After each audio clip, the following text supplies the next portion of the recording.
Ah. That was perfect. I pressed record and you went. Hello, Or guys. We are Crew Cuts. That is Blaze UK, and I am Nitram. Today, we're going to be watching a video regarding Mr. Beast's allegations. He's finally addressing them. The first video that we was going to watch is 2.5 hours long. You guys probably don't want to be bored by that. I certainly don't want to be bored by that. We just want to see the nitty gritty and see what he actually addressed, because there was a fair few allegations floating around. Some controversial, some not so controversial. I mean, I don't mind being buried in a hole and having the lights turned off. Do I, Blaze? That sounded very... no, that sounds like a typical Friday night for you, mate. Yeah, I think more often than not he's waited for this long purely because they're conducting an internal investigation that he's paid for. From the looks of it, everything's been done legitimately, so that I can't fault him for. It's not like he's short of the money to be able to pay for somebody to come in externally and have a look at all these things. Anyway, straight into the video. Mr. Beast is finally responding to so many of the accusations that have been made against him in recent months. There may be lawsuits in the future, and there's also now a controversy around the way that he addressed this, right? And all of this stemming from Mr. Beast sitting down with a creator by the name of Oompaville in a 2.5 hour interview, which I am going to try to make consumable and hit the highlights because I know a lot of people do not have 2.5 hours for this, right? And so we're Exactly. Point proven. Thank you very much. That point couldn't be made any more true. I'll start is the fact that Mr. Beast apparently is considering a lawsuit against Dogpack, which if you don't remember, Dogpack's that former Mr. Beast employee who's posted videos accusing Mr. Beast of essentially being a fraud, laying out tons of alleged wrongdoings. When asked if he would sue Dogpack, he said, There's tons of examples of him intentionally manipulating things to not be true and posting it online.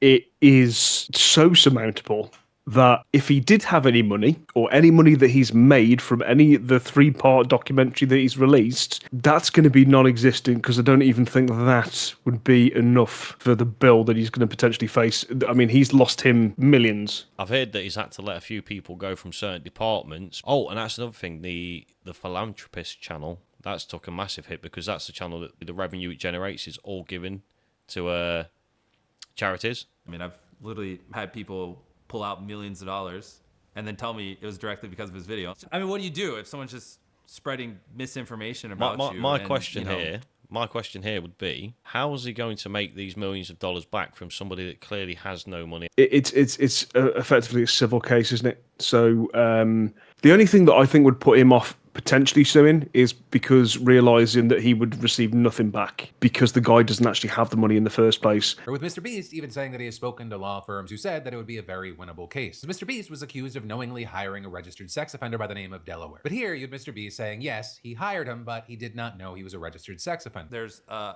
rumor that's gone around that said that he sat me and my mom down and told us. Obviously, I don't remember that happening. And when I read that tweet, the first thing I did was I called my mom and I was like, hey, did this happen? Because someone's claiming this happened. My mom said, I would have literally quit or honestly probably shut the business down before I ever let my teenage son hire a registered sex offender knowingly. I take accountability. Yes, if I could go back in time, I would tell teenage me, hey, you're supposed to do background checks. My thing would be there that even though his mum doesn't remember it happening and he doesn't remember it happening, doesn't mean that it didn't happen. It just means that they're not admitting to knowing it happened. It doesn't matter whether you take accountability or not. The accountability is yours regardless. It's like running a person over, hearing the thump but not really acknowledging it, and then getting pulled over by the police and the police saying, you've ran somebody over. Oh, I don't know. I don't recall. I mean, but if you say I did it, I must have done it. Do you know what I mean? It doesn't make it any better. I think the overarching sentiment that we'll probably get from this is mistakes were made, but not to the degree that the misinformation has led certain people to. It's the impression I'm getting. On to address claims that he used CGI in his videos, explaining that it's only used very sparingly and not to fully fabricate something just to make it look better. And in a document with evidence and examples, he noted that Dogpack said that he made up an explosion with CGI, but Mr. Beast said the explosion was real and CGI was just used to touch it up and enhance it. Mr. Beast also touched on accusations that he ran illegal lotteries and said that as far as he knows, the lotteries that he ran weren't illegal, but he does have people looking into it. They recommended that I not talk about drama or really do anything online because it might influence witnesses or any people they might interview or ex-employees. With him calling the timing unfortunate since so much was being levied against him as the investigation unfolded, but saying that he had to let it play out. In that investigation, notably finding that allegations of sexual misconduct were without merit. So it was reported they did find several isolated incidents of workplace harassment, which they said were addressed. They told me, like, I need to fire someone. We fired him. Like, I mean, it's not like I don't want to be the arbiter of truth. I want people who are professional in these things to, get the information, make sure they have all the facts, and I want them to tell me what to do. Do we think he's at such a stage where he doesn't know what's going on within his company? Oh yeah, definitely. I actually think I would get less hate if I didn't do philanthropy. So I actually think it's having the inverse effect, at least in the last 2 years. Like, people hate me more because I do good. We also saw Mr. Beast pushing back against the claims that the cacao that he uses in his Feastables bars are unethically sourced and involve slave labor. Also in this, there were other things that he said that he couldn't talk much about, like the Beast Games lawsuit. There's ongoing litigation, but of the whole situation where former contestants are suing him and Amazon, he said that some of it's being exaggerated. He did note that one woman was allergic to the feminine care products that they had on set and still did not get them in a timely manner after telling crew. And of that, he said, which is unacceptable. And so I learned a lot of little things like that. But I think in general, a lot of it has just been blown out of proportion. And then the last thing that we're going to touch on, which is also a fair amount of discussion on it and responses, are those crypto allegations, right? Because CoffeeZilla recently dove into a report about Mr. Beast on that front. And regarding all that, you had Mr. Beast saying, what I told Coffee in that statement we gave him, it was managed by a fund. So I wasn't the one managing the wallet. I've never had access to that wallet. I've never done the buying and selling on that wallet. This part actually generated a lot of chatter, and Oompaville even asked Mr. Beast some follow-up questions at the end of the video to get more into the details on his crypto holdings. With actually around that, CoffeeZilla claiming in a separate video that he was the one that came up with those questions and that Oompaville was relaying them. That's a smart move.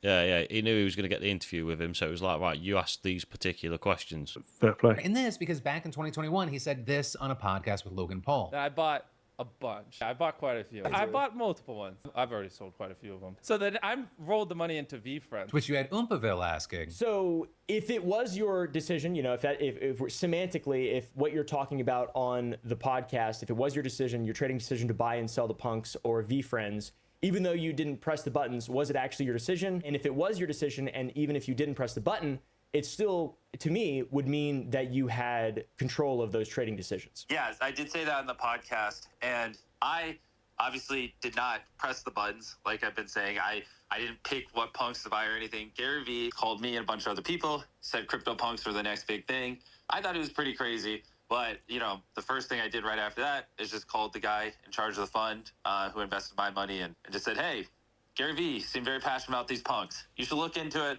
If it makes sense, buy it. I cannot tell you how weird this answer is in hindsight, because you basically have to completely disbelieve what Jimmy says in 2021 to believe this story. And then, even more crazy, he says he specifically bought certain CryptoPunks because he liked their attribute, like the cigarette one. He's like, I like the cigarette CryptoPunk. The cigarettes, because I thought that was an interesting attribute. But here he's saying, oh, I didn't even know which ones to buy. Moving to the second question, it involves why Mr. Beast didn't disclose that he had a vested interest in another coin called Super, which is one that he allegedly made $10 million off of after he bought $100,000 during a pre-sale. One that many have accused him of promoting before selling off, pointing back to this tweet where he references the coin. The problem with cryptocurrency that I have is that I don't understand it fully enough. But when you post stuff and you've got a massive following, usually that's where you're generating the interactions.